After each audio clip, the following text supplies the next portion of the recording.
नमस्कार. ज्योतिष आणि रहस्यमध्ये आपल्या सगळ्यांचं पुन्हा एकदा स्वागत आहे. राहू आणि केतू हे दोन्ही प्रत्यक्ष ग्रह नाहीयेत. म्हणजे काय तर अवकाशात प्रत्यक्ष आपल्याला ते दिसत नाहीत. त्यांना स्वतःचं असं अस्तित्वच नाहीये. त्यांना छायाग्रह असं म्हटलं जातं किंवा चंद्राचे नोड्स म्हटले जातं. साऊथ नोड म्हणजे केतू आणि नॉर्थ नोड म्हणजे राहू. यांनाच सावली किंवा शॅडो प्लॅनेट्स असंही म्हटलं गेलंय. बृहत्पराशरी होराशास्त्रानुसार राहूला पापी ग्रह म्हटलं गेलंय. त्याला स्वतःचं अस्तित्व नसल्यामुळे तो ज्या घरात असतो किंवा ज्या ग्रहाबरोबर असतो त्या ग्रहानुसार आपलं फळ देत असतो. जेव्हा तो एखाद्या पापी ग्रहाबरोबर येतो तेव्हा त्याचे रिझल्ट तो द्विगुणित करून टाकतो, अतिशय टोकाचे परिणाम देतो. आणि जेव्हा तो एखाद्या शुभ ग्रहाबरोबर येतो तेव्हा त्याच्या रिझल्ट्समध्ये तो इल्युजन्स क्रिएट करतो. उदाहरणच घ्यायचं झालं तर राहू समजा गुरु बरोबर एकत्र आलाय. आता गुरुला आपण अतिशय शुभ ग्रह मानतो. गुरुचं काम काय आहे तर ज्ञान देणं. तर जेव्हा अशा या गुरु बरोबर राहू येतो तेव्हा तो काय करतो की अर्धवट सत्यावर विश्वास ठेवायला शिकवतो. काहीतरी अर्धवट ज्ञान आपल्याला प्राप्त करून देतो आणि मग ती अशी व्यक्ती ते अर्धवट ज्ञान घेऊन आपल्याला खूप काही समजतंय, आपण खूप ज्ञानी आहोत अशा तोऱ्यात वावरायला लागते. याला स्पिरिच्युअल इगो किंवा फेक स्पिरिच्युअलिटी असंही म्हटलं जातं. आपल्या साध्या मराठीत आपण त्याला अर्ध्या हळकुंडाने पिवळं होणं म्हणतो. फलदीपिकामध्ये राहूला अचानकपणे फळ देणारा ग्रह म्हटलंय. म्हणजे काय तर अचानक प्रमोशन, अचानक चांगली नोकरी, अचानक ग्रोथ, करिअरमध्ये अनएक्सपेक्टेडली ग्रोथ, अनएक्सपेक्टेड सक्सेस. पण त्याचबरोबर रोग, व्यसन, मानसिक ताण, गैरसमज, फसवणूक, अपघात याचे संकेत सुद्धा देतो. तुमची जर कधी पैशाची फसवणूक झाली असेल, म्हणजेच तुम्ही एखाद्याला पैसे दिले असतील आणि त्याच्याकडून ते तुम्हाला परत मिळत नसतील, तर एक गोष्ट तुम्ही चेक करा की जेव्हा तुम्ही पैसे दिलेत तेव्हा राहूचा काळ चालू होता का? किंवा राहूची दशा, अंतर्दशा, महादशा चालू होती का? मोस्ट ऑफ द टाइम्स राहू दशेमध्ये दिलेले पैसे परत मिळत नाहीत. म्हणूनच इथे मला तुम्हाला एक टिप द्यायची आहे की कुठलाही आर्थिक व्यवहार तुम्हाला करायचा असेल किंवा पैशाचा व्यवहार महत्वाचा तुम्हाला करायचा असेल तर तो तुम्ही राहू काळात करू नका. गुगलवर तुम्ही सर्च केलं ना तर प्रत्येक दिवशीचा राहू काळ तिथे स्पष्ट लिहिलेला असतो.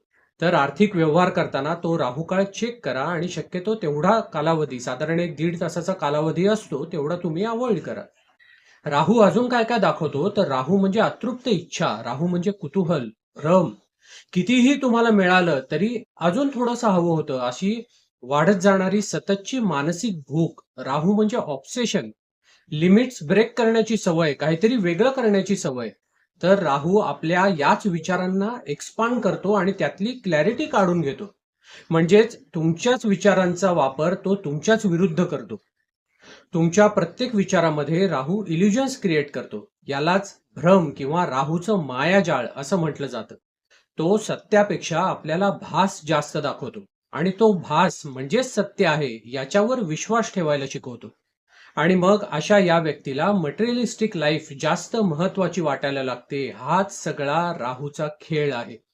पण जर त्या व्यक्तीला योग्य समज असेल, अवेअरनेस असेल, तर राहूचे हेच विचार म्हणजे out of the box thinking आणि लिमिट्स ब्रेक करण्याची सवय हेच नवीन नवीन शोध लावू शकतात. नवीन नवीन विचार, नवीन नवीन मार्ग डेव्हलप करू शकतात. आणि हाच राहू व्यक्तीला रंकाचा राजा बनवू शकतो. पण जर योग्य समज नसेल तर ती व्यक्ती व्यसनाधीन होते, चिंताग्रस्त होते आणि सतत डिससॅटिस्फाय असते. राहू कुठलाही नवीन विचार निर्माण करत नाही, तर तुमच्यामध्ये आधीच असलेल्या विचारांना फुगवून फुगवून मोठं करतो, त्याची अतिशयोक्ती करतो. आता राहू म्हणजे खरं तर कधीही न संपणारा विषय आहे. त्याच्यावर बोलण्यासारखं खूप काही असतं. परंतु आजच्या या व्हिडिओमध्ये आपण फक्त राहू आपल्या विचारसरणीवर, आपल्या विचारांच्या पॅटर्न्सवर कसं इम्पॅक्ट करतो हे बघणार आहोत. राहूचा सगळ्यात पहिला आणि सगळ्यात मोठा इम्पॅक्ट काय तर फॉल्स आयडेंटिटी. इथेच राहूचा खरा खेळ सुरू होतो. तुम्ही मग स्वतःकडेच एका वेगळ्या दृष्टिकोनातून बघायला लागता. म्हणजे कसं तर मी इतरांपेक्षा वेगळा आहे, मी स्पेशल आहे, मी इतरांसारखा नाहीये, मला अजून कोणी ओळखलं नाहीये, मला कोणी समजूनच घेतलं नाहीये, अशा प्रकारचे विचार तुमच्या डोक्यात यायला लागतात. तुमचं शिक्षण ठीक आहे, नोकरी आहे, सगळं व्यवस्थित चाललंय, परंतु लोकांनी मला महत्त्व दिलं पाहिजे, सगळ्यांनी माझ्याकडेच बघितलं पाहिजे, असे विचार तुमच्या डोक्यात डेव्हलप व्हायला सुरुवात होते. मग तुम्ही सतत आपल्या स्वतःची दुसऱ्याशी तुलना करायला सुरुवात करता. सोशल मीडिया, टीव्ही, इंटरनेट यामुळे हा प्रभाव अजून वाढत जातो. जर असं अचानकपणे तुमच्यासोबत होत असेल, तर स्वतःला प्रामाणिकपणे एक प्रश्न विचारा, की मी खरंच काहीतरी अचीव्ह केलंय का मला फक्त प्रसिद्धी हवी आहे? प्रत्येकाला आपण स्वतः काय आहोत हे व्यवस्थित माहिती असतं. कोणीही स्वतःला फसवू शकत नाही, नाही का? तर सांगायचा मुद्दा हा, की रियालिटी पासून दूर पळू नका, रियालिटी ऍक्सेप्ट करा. राहूचा दुसरा प्रभाव म्हणजे ओव्हर थिंकिंग. अति वेगाने काम करणारे विचार. सुरुवातीला एक अगदी छोटासा विचार तुमच्या मनात आलेला असतो, पण हळूहळू त्या विचारांची एक साखळी तयार होत जाते. त्यालाच चेन रिॲक्शन असं आपण म्हणतो. एक्झाम्पल घ्यायचं झालं तर समजा तुम्ही ऑफिसमध्ये गेलात आणि बॉस तुमच्या समोर आला, तुम्ही त्याला गुड मॉर्निंग म्हटलं, परंतु काही कारणाने त्यांनी तुमच्याकडे बघितलं नाही किंवा नुसतीच मान डोलवून निघून गेला, तुम्हाला इग्नोर केलं. तर अशा परिस्थितीमध्ये काहीही कारण असू शकतं, नाही का? पण राहू तुम्हाला कसं विचार करायला भाग पाडतो, की नाही काहीतरी विचित्र झालं असणार, माझ्या बाबतीत काहीतरी वेगळं घडणं असणार, कोणीतरी माझी कंप्लेंट केली असेल, माझी एखादी चूक पकडली गेली असेल, माझ्याबद्दल कोणीतरी बॉसचे कान भरले असतील म्हणून बॉसने मला आज इग्नोर केलं, माझ्याशी नीट बोलला नाही, असे असंख्य विचार एकामागून एक एकामागून एक अतिशय वेगाने तुमच्या मनात यायला सुरुवात होते. आणि मग या विचारातूनच तुम्ही एका फायनल कन्क्लुजनला पण जाऊन पोचता, की हो असंच झालं असेल. म्हणजेच काय तर अतिशय विकोपाचे विचार राहू आपल्यामध्ये क्रिएट करतो. खरं तर तसं काहीच घडलेलं नसतं, या सगळ्या आपल्या कल्पना असतात, परंतु तरीही ते तसंच घडलंय हा विचार करून आपण तसं वागायला सुरुवातही केलेली असते. अशा वेळी क्लॅरिटी अतिशय महत्वाची असते. मग त्यावेळेला अशा व्यक्तीने काय करायला पाहिजे खरं तर जेव्हा त्याच्या फ्री टाइम असेल किंवा लंच टाइम मध्ये बॉसशी जाऊन सरळ बोलायचं, की ऑल गुड, ठीक आहे ना सगळं? जर खरंच काही घडलं असेल तर तो बॉस स्वतःहून तुम्हाला सांगेल, की हो असं असं झालंय. तो एखाद्या स्वतःच्या पर्सनल प्रॉब्लेम मध्ये सुद्धा असू शकतो, नाही का? यात पुढचा मुद्दा म्हणजे मला लगेच आत्ताच्या आत्ता काहीतरी मिळवायचंय अशी मानसिकता, तुमच्या मनाची भूक. राहू अजिबात संयम शिकवत नाही. दुसऱ्याकडे काहीतरी आहे, त्यांनी काहीतरी अचीव्ह केलंय, तर ते लगेच तुम्हाला हवं असतं. मग आपल्या मनात कसे विचार येतात, की हे त्यांनी केलंय ना, अरे मग काय, ते तर मी पण करू शकतो आणि त्याच्यापेक्षा कमी वेळात मी करून दाखवीन. आणि मग ही अशी व्यक्ती झटपट पैशाच्या मागे धावू लागते, झटपट ओळख, झटपट प्रेम. म्हणजेच प्रोसेसपेक्षा रिझल्ट्सला जास्त महत्त्व देते. मग ते कुठल्याही थराला जायला तयार असतात.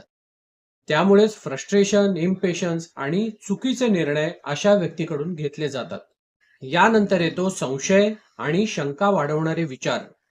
एखाद्या व्यक्तीबद्दल म्हणजे समोरच्या व्यक्तीबद्दल फॉल्स इमेज तयार करणे हे राहूचं काम असतं. तो संभ्रमातच टाकतो. कोणीही चांगलं जरी बोललं तुमच्याबद्दल, तरी मग तुम्हाला असं वाटतं, की याचा काहीतरी स्वार्थ असणार, याला माझ्याकडनं काहीतरी हवं असणार, काहीतरी अपेक्षित असणार, म्हणून आज माझ्याशी हा गोड बोलतोय. आपल्या रिलेशनमध्ये, आपल्या नात्यामध्ये सुद्धा मग सतत अशी व्यक्ती संशयी असते. खरं तर प्रूफ काहीच नसतं. रियालिटीमध्ये खरं तर काहीच घडलेलं नसतं, परंतु त्यांचं मन स्वतःच एक संपूर्ण कथानक ऑटोमॅटिक तयार करतं आणि त्यानुसार वागायला सुरुवात करतं. हा सगळा राहूचा खेळ आहे. अपूर्ण माहितीच्या आधारावर त्याच्या आजूबाजूला एखादं कथानक गुंफवून तो निष्कर्षापर्यंत जाऊन पोचवतो. थोडक्यात राहू आपल्या इमॅजिनेशनला, आपल्या कल्पनाशक्तीला सतत खाद्य देत असतो. मग आपण काय विचार करतो, की जर हे असं झालं असतं तर? मग मला कोण काय बोललं असतं तर? मग मला फसवलं असतं तर? घटना ऍक्च्युअल घडण्याआधीच मानसिक त्रास मात्र तुम्हाला सुरू झालेला असतो. तुमचं शरीर वर्तमानात असतं, परंतु भविष्यात असं होऊ शकतं किंवा भविष्यात असं झालं तर काय होईल याचा त्रास तुम्ही आधीपासूनच करून घ्यायला सुरुवात केलेली असते. आणि तुम्ही कितीही केलत, काहीही केलत, तरी सरतेशेवटी तुमच्या वाट्याला येतं ते डिससॅटिस्फॅक्शन, अतृप्तता. तुम्ही कितीही मिळवलं तरी ते अपूर्णच वाटतं. पैसा, नाव, पॉवर, सत्ता, अधिकार, प्रेम सगळ्यामध्ये तुम्ही कितीही मिळवलं, कितीही अचीव केलं, तरी मग अरे अजून थोडंसं हवं होतं, अशी मानसिकता तुमची तयार होते. तुम्हाला कधीच कुठल्याही गोष्टीमध्ये समाधान मिळत नाही, तुम्हाला सुख मिळत नाही आणि हाच राहूचा खेळ आहे. मग हा राहू म्हणजे तुमचा शत्रू आहे का? तर नाही, अजिबात नाही. राहू हा तुम्हाला मॅच्युरिटी देण्यासाठी आलेला असतो. आपल्याला त्याची समज नसते म्हणून आपण फसतो. राहू आपल्याला काय शिकवतो तर वास्तव आणि कल्पना म्हणजेच रियालिटी आणि इमॅजिनेशन यामधला फरक करायला शिका. आपल्या विचारांना, आपल्या इमॅजिनेशनला आंधळेपणाने फॉलो करू नका. आपल्या मनात येणाऱ्या प्रत्येक विचारावर कृती केलीच पाहिजे असं काही जरुरी नाहीये. आपल्या मनात जे काही चाललंय ते खरं आहे का हे आधी तुम्ही चेक करा. काही विचार हे फक्त ऑब्झर्वेशनसाठी आपल्यामध्ये आलेले असतात. जेव्हा तुम्ही तुमच्या मनाचे पॅटर्न्स, तुमच्या मनात येणाऱ्या विचारांचे पॅटर्न्स ऑब्झर्व्ह करायला शिकता, त्यावेळेला मग राहूची हीच एनर्जी तुम्हाला भ्रमापासून जाणीवतेकडे नेते, जागरूकतेकडे नेते. श्री स्वामी समर्थ.